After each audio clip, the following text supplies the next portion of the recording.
Hi hello नमस्ते। बाहेर मस्त असं पावसाचं वातावरण झालेलं आहे आणि आपल्याला भज्यांची आठवण आली नाही असं तर अजिबात होऊ शकत नाही। तर बाहेर छान रिमझिम पाऊस पडत होता आणि मग मी ठरवलं मी मस्त मूग डाळीचे भजे बनवणार होते।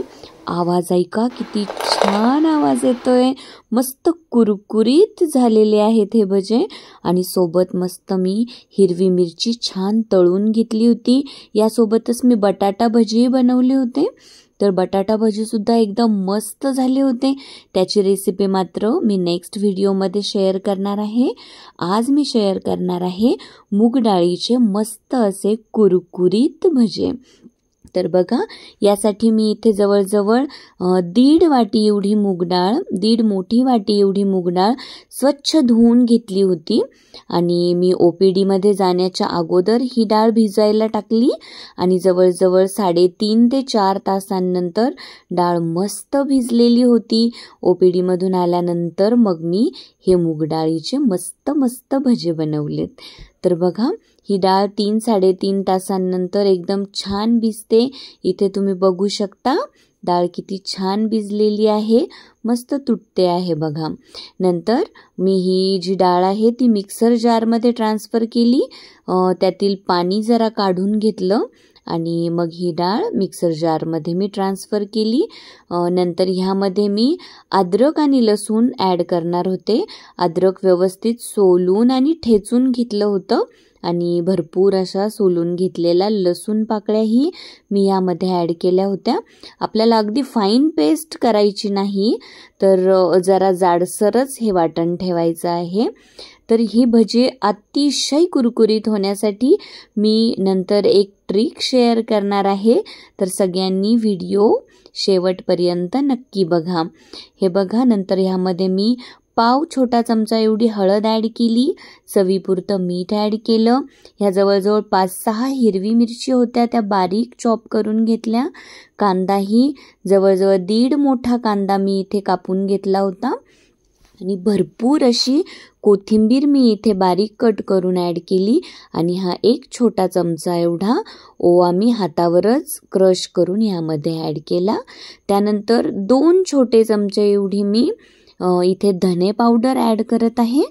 धने पावडर ॲड केल्यानंतर जरा विचार केला, काही बाकी तर नाही ना ॲड करण्याचं, आणि मग नंतर मी हे सगळं करून घेतलं व्यवस्थित मिक्स। तर बघा, आता मी ती जी ट्रिक सांगणार होते ती ही आहे की मी ह्यामध्ये जी मूग डाळ भिजवलेली आहे ना, ती सुरुवातीलाच थोडीशी वाटीमध्ये बाजूला काढून ठेवली होती आणि मग ह्या स्टेजला ती मी मूग डाळ ॲड केली। ही जी पूर्ण मूग डाळ आपण ॲड करतो ना, तर त्यामुळे भजी तळल्यानंतर मस्त कुरकुरीत होतात, क्रंची आणि क्रिस्पी होतात। मीठ टेस्ट करून बघितलं, थोडंसं ॲड करावं वाटलं म्हणून पुन्हा मीठही ॲड केलं आणि सगळं पुन्हा व्यवस्थित मिक्स करून एक 10 मिनिट्ससाठी त्याला सेट होऊ दिलं। त्यानंतर एका कढईमध्ये मी तेल गरम करायला ठेवलं। तेल अति जास्तही आपल्याला गरम झालेलं नको आहे। अति जास्त कडक झालेल्या तेलामध्ये भजी टाकली की फक्त बाहेरून भजी म्हणजे तळून निघाल्यासारखे दिसतात, परंतु आत ते कच्चेच असतात।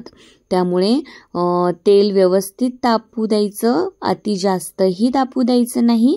आणि त्यानंतर बघा, मी चमच्याने इथे हे भजी तेलामध्ये सोडलीत आणि मस्त हे भजी तळून निघत आहेत।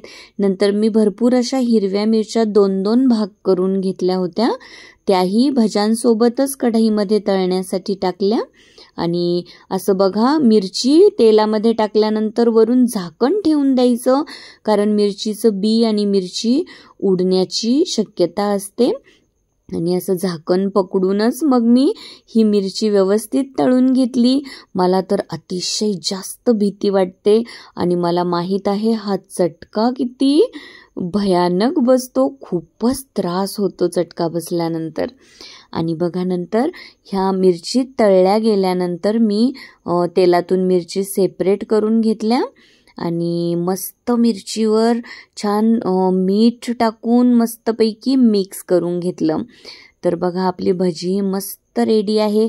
मला थोडासा भज्यांना लालसर कलर आलेला आवडतो, म्हणजे छान ते आतून बाहेरूनही तळले जातात आणि क्रंची आणि क्रिस्पीही होतात. हे बघा मिरचीही मीठ टाकून मिक्स करून घेतली आणि मस्त ही मिरची छान तळली गेलेली आहे.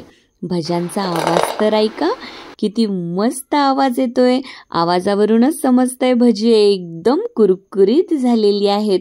बाहेर मस्त पावसाचं वातावरण, रिमझिम पाऊस सुरू आणि मी तर ह्या वातावरणात ही कुरकुरीत मूगडाळीचे भजे इतके एन्जॉय केलेत ना, आणि सोबत तळलेली हिरवी मिरची, आहाहा, एकच नंबर, लईच भारी बेत जमला होता.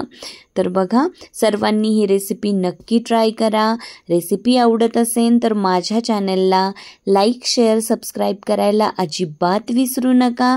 छान छान खा, मस्त व्यायाम करा आणि हो, समाधानी राहा. Thank you so much. Bye bye.